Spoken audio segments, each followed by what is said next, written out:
नमस्कार। प्रभात साक्षी news network पर आप सभी का स्वागत है।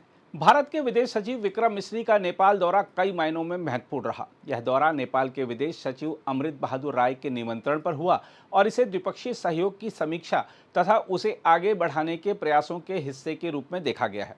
हम आपको बता दें कि विक्रम मिस्री ने अपनी यात्रा की शुरुआत प्रधानमंत्री केपी शर्मा ओली से औपचारिक मुलाकात करके की। इस बैठक में ओली के मुख्य सलाहकार विष्णु प्रसाद रिमाल, भारत के नेपाल में राजदूत नवीन श्रीवास्तव और नेपाल विदेश मंत्रालय के वरिष्ठ अधिकारी उपस्थित थे। विदेश सचिव मिस्री की मुलाकात नेपाल के राष्ट्रपति रामचंद्र पौडेल, विदेश मंत्री अर्जू राणा देउबा तथा पूर्व प्रधानमंत्रियों शेर बहादुर देउबा और पुष्प कमल दहल यानी प्रचंड से भी हुई। इन बैठकों का उद्देश्य व्यापार, संपर्क, ऊर्जा सहयोग और क्षेत्रीय विकास जैसे अहम मुद्दों पर विचार विमर्श करना था।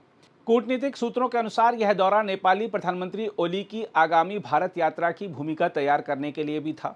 अनुमान है कि ओली 16 सितंबर के आसपास नई दिल्ली आएंगे। हालांकि इसकी आधिकारिक घोषणा अभी नहीं हुई है। इसके अलावा बोधगया यानी बिहार में प्रधानमंत्री नरेंद्र मोदी और नेपाली प्रधानमंत्री ओली की अलग बैठक की भी तैयारी की जा रही है। यह स्थल सांस्कृतिक और आध्यात्मिक दृष्टि से गहरी महत्ता रखता है, जो दोनों देशों के बीच सिविलाइजेशनल कनेक्ट को और प्रगाढ़ कर सकता है। हम आपको बता दें कि भारतीय विदेश मंत्रालय ने विक्रम मिस्री की यात्रा को नियमित उच्च स्तरीय आदान प्रदान की परंपरा का हिस्सा बताते हुए कहा है कि भारत की नेबरहुड फर्स्ट नीति में नेपाल को विशेष प्राथमिकता प्राप्त है। दूसरी ओर नेपाल के विदेश मंत्रालय ने भी अपने बयान में स्पष्ट किया है कि वार्ताओं का फोकस संपर्क, ऊर्जा और विकास सहयोग को मजबूत करने पर रहा। देखा जाए तो भारत नेपाल संबंध ऐतिहासिक, सांस्कृतिक और भौगोलिक रूप से गहरे जुड़े हुए हैं, किंतु हाल के वर्षों में राजनीतिक असहमति और सीमा विवादों के कारण कई बार तनाव भी देखने को मिला है। विक्रम मिस्री का यह दौरा ऐसे समय हुआ जब नेपाल की राजनीति में अस्थिरता है और चीन भी लगातार नेपाल में अपनी पकड़ मजबूत करने की कोशिश कर रहा है।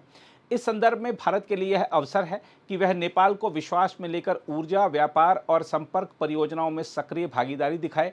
वहीं नेपाल के लिए यह अवसर है कि वह अपनी आर्थिक प्रगति के लिए भारत से करीबी सहयोग बनाए रखे और क्षेत्रीय विकास में साझेदारी को गहरा करे। देखा जाए तो यह दौरा दोनों देशों के बीच हाल के वर्षों में बने अविश्वास को कम करने और नए राजनीतिक व कूटनीतिक संतुलन की दिशा में महत्वपूर्ण कदम माना जा सकता है।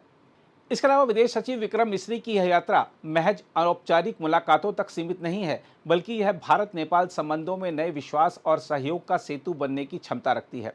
अगर प्रधानमंत्री ओली की भारत यात्रा इस सकारात्मक माहौल को और मजबूत करती है तो आने वाले समय में भारत नेपाल संबंधों का नया अध्याय शुरू हो सकता है, जो पूरे दक्षिण एशिया की स्थिरता और विकास के लिए महत्वपूर्ण होगा। साथ ही विदेश सचिव विक्रम मिस्री का नेपाल दौरा ऐसे समय पर हुआ है जब नेपाल की राजनीति में अस्थिरता, चीन की सक्रियता और पाकिस्तान के गुप्त प्रयास तीनों मिलकर भारत की रणनीतिक चिंताओं को बढ़ा रहे हैं। एक और पाकिस्तान लगातार नेपाल की धरती का इस्तेमाल भारत विरोधी गतिविधियों के लिए करने की कोशिश करता रहा है। फर्जी भारतीय करेंसी, जासूसी नेटवर्क और आतंकी लॉजिस्टिक सपोर्ट जैसे मामलों में अतीत में नेपाल का नाम जुड़ चुका है। हालिया घटनाएं इस खतरे को और गंभीर बनाती हैं। ऐसे में विक्रम मिस्री की यात्रा इस दिशा में कूटनीतिक सतर्कता और नेपाल को विश्वास में लेकर सुरक्षा सहयोग बढ़ाने का संकेत है।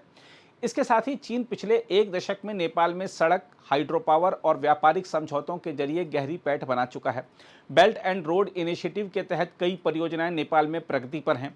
यह भारत के लिए रणनीतिक चुनौती है, क्योंकि चीन नेपाल को अपना भौगोलिक बफर जोन के बजाय राजनीतिक प्रभाव क्षेत्र बनाने की कोशिश कर रहा है। मिस्री का यह दौरा इस संदेश के साथ देखा जा सकता है कि भारत अभी भी नेपाल का विश्वसनीय और निकटतम साझेदार है। दूसरी ओर भारत लंबे समय से नेबरहुड फर्स्ट नीति पर जोर देता आया है। मिस्री का दौरा यह स्पष्ट करता है कि नेपाल इस नीति का केंद्र बिंदु है। बहरहाल, कुल मिलाकर विक्रम मिस्री की यह नेपाल यात्रा भारत के लिए रणनीतिक और राजनीतिक दोनों दृष्टियों से अत्यंत महत्वपूर्ण है। यह न केवल प्रधानमंत्री ओली की आगामी भारत यात्रा की तैयारी है, बल्कि नेपाल की जनता और नेतृत्व को यह विश्वास दिलाने का भी प्रयास है कि भारत ही उनका सबसे निकटतम मित्र और साझेदार है। पाकिस्तान और चीन की बढ़ती गतिविधियों के बीच यह यात्रा भारत नेपाल रिश्तों में स्थिरता और गहराई लाने का अवसर भी है। अगर आप भी लेना चाहते हैं देश दुनिया की तमाम जानकारी तो आज ही सब्सक्राइब करें हमारे चैनल को।